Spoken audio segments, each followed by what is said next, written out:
Hola hermanos, Dios les bendiga en este día. Gracias por estar conmigo en este tiempo devocional. Hoy quiero hablar de esos momentos en que nosotros estamos esperando a Dios o esperando en Dios, porque cuando oramos y pedimos algo, debemos de pedirlo con fe. La fe es la certeza de lo que se espera. Si nosotros pedimos, por ejemplo, que el Señor nos conceda un trabajo, debemos de orar confiando de que Él va a responder nuestra solicitud, nuestra petición, porque si oramos sin fe, ¿de qué nos va a servir orar si no tenemos confianza en que Dios oye nuestra oración? Entre las 34,000 promesas que tiene Dios para nosotros está la promesa de que yo nunca te dejaré.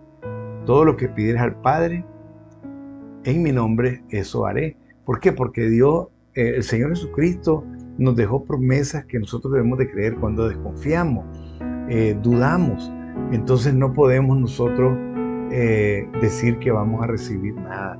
Mejor no oremos en una dirección equivocada. Cuando nosotros oramos por sanidad en un cuerpo, aunque lo veamos casi muriéndose la persona, nosotros podemos pensar de que si voy a orar es para que Dios lo levante de donde está.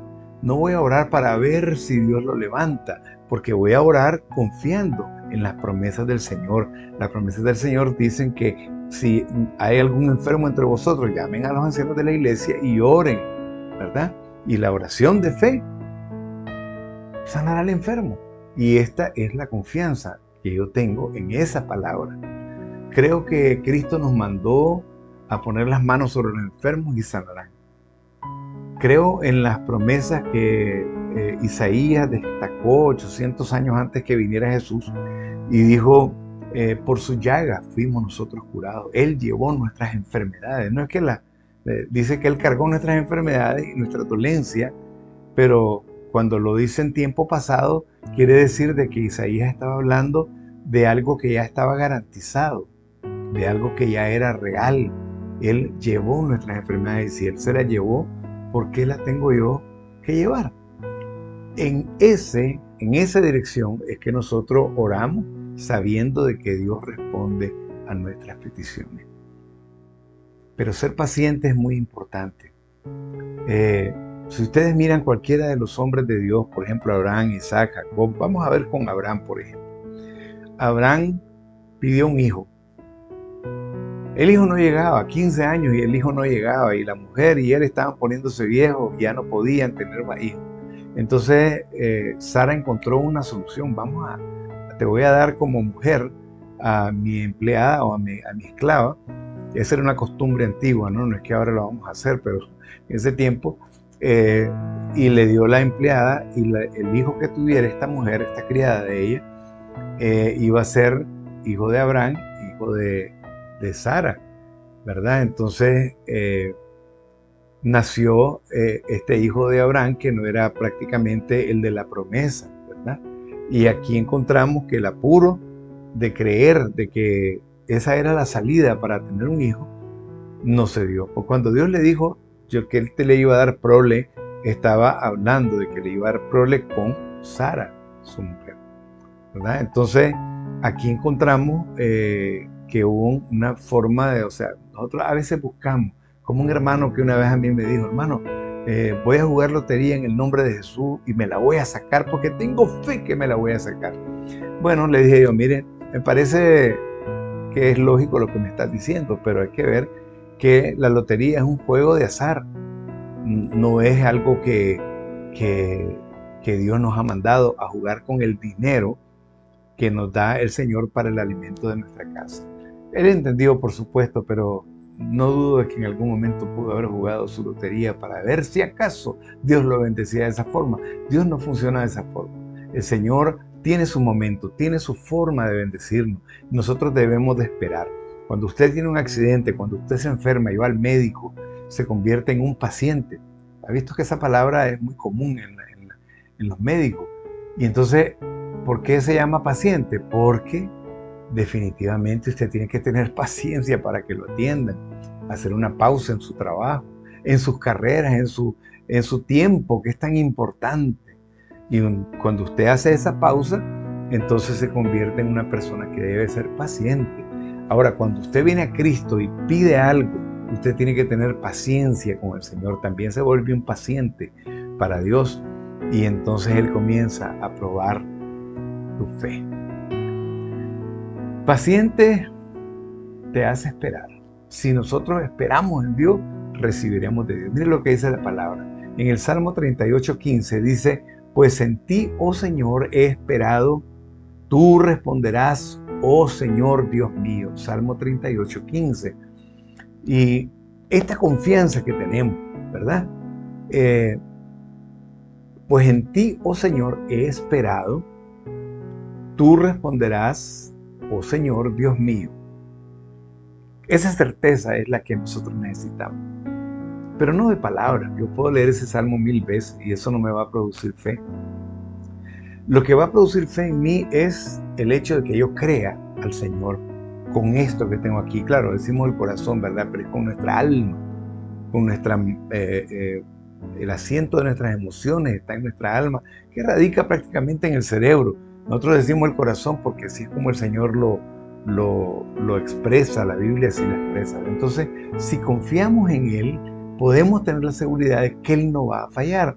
Él va a responder ya sea sí o no, pero nunca te va a decir tal vez. Él te dice sí o no y Él te responde hoy o te responde mañana. Pero nosotros tenemos que ver todo lo que pasa a nuestro alrededor para entender cuál es la perfecta voluntad de Dios. Sin embargo, nos vamos a ver que todo tiene su tiempo y pues decimos, Dios tiene su tiempo y que lo tome todo el que quiera. Y aquí voy a esperar confiando de que Él responderá a mi petición. Dice la palabra del Señor en Isaías capítulo 40, verso 31.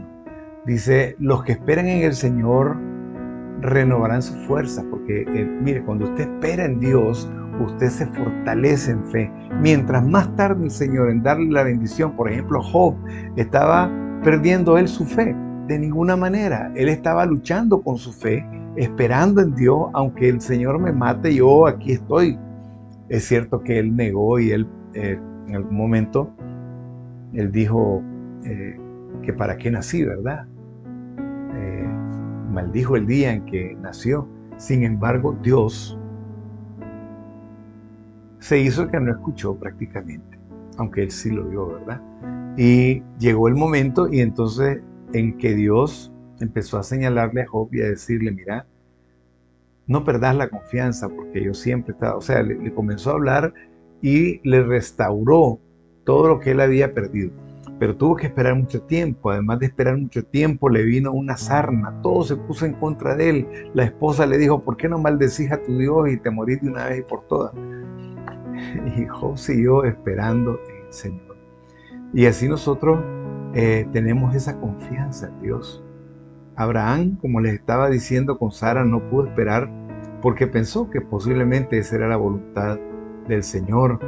Pero cuando nosotros entendemos al Señor, ¿verdad? Que tenía un plan con Ismael, porque Ismael es un hijo de Abraham y una bendición de Dios y Dios lo bendijo.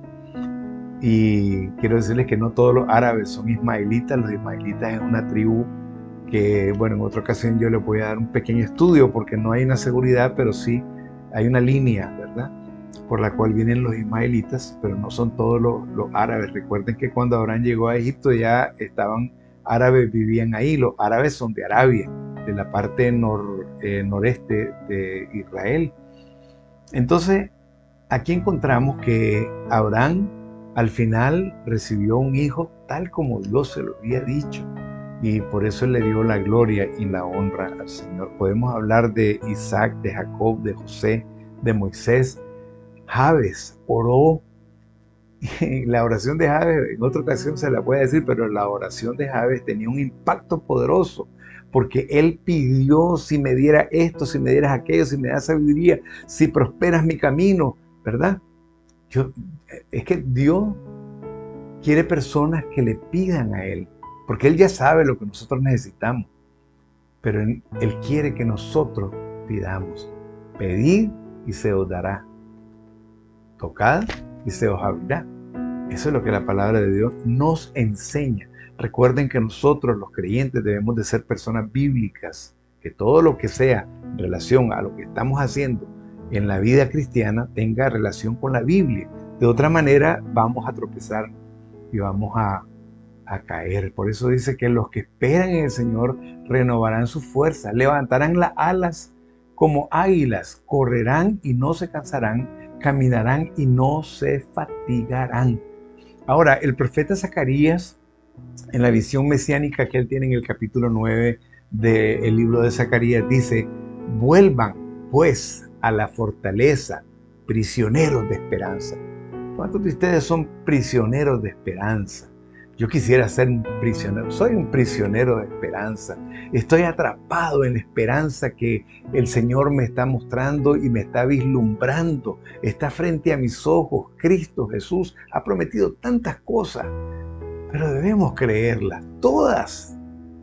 Son 34,000 promesas que hay en la Biblia y muchas más todavía, porque ese fue un conteo que hicieron hace muchos años, pero pueden haber más promesas. Y aquí Zacarías, en el capítulo 9, el versículo 12, dice: vuelvan pues a la fortaleza, prisioneros de esperanza. En este preciso día yo les hago saber que les devolveré el doble de lo que perdieron. Ese fue un mensaje al pueblo de Israel, pero es un mensaje que usted puede adaptarlo a su propia vida. Usted vive en esperanza, usted va a obtener el doble de lo que ha perdido. Si usted perdió una cosa, imagínense que aquí el ejemplo de Job. Job se le repuso todo. Ya no tenía 7 hijos, tenía 14 hijos, ya no tenía tanto ganado, tenía el doble. Todo se le duplicó. Lean Job, el último capítulo, y se van a dar cuenta que ahí está, es bíblico. Y Dios quiere bendecirnos, hermano. Yo no sé por qué la gente piensa que Dios es un Dios castigador y que quiere que nos condenemos. La Biblia dice en el capítulo 3 de Juan, versículo 17, dice que no envió Dios su Hijo al mundo para que el mundo se pierda. No fue esa la voluntad de Dios, nunca ha sido. Él no llamó a usted y a mí, no nos llamó con el propósito de que nos perdamos, sino que nosotros alcancemos la salvación, y no por nuestro esfuerzo, porque es un don de Dios, como dice en Gálatas capítulo 2, versículo 8.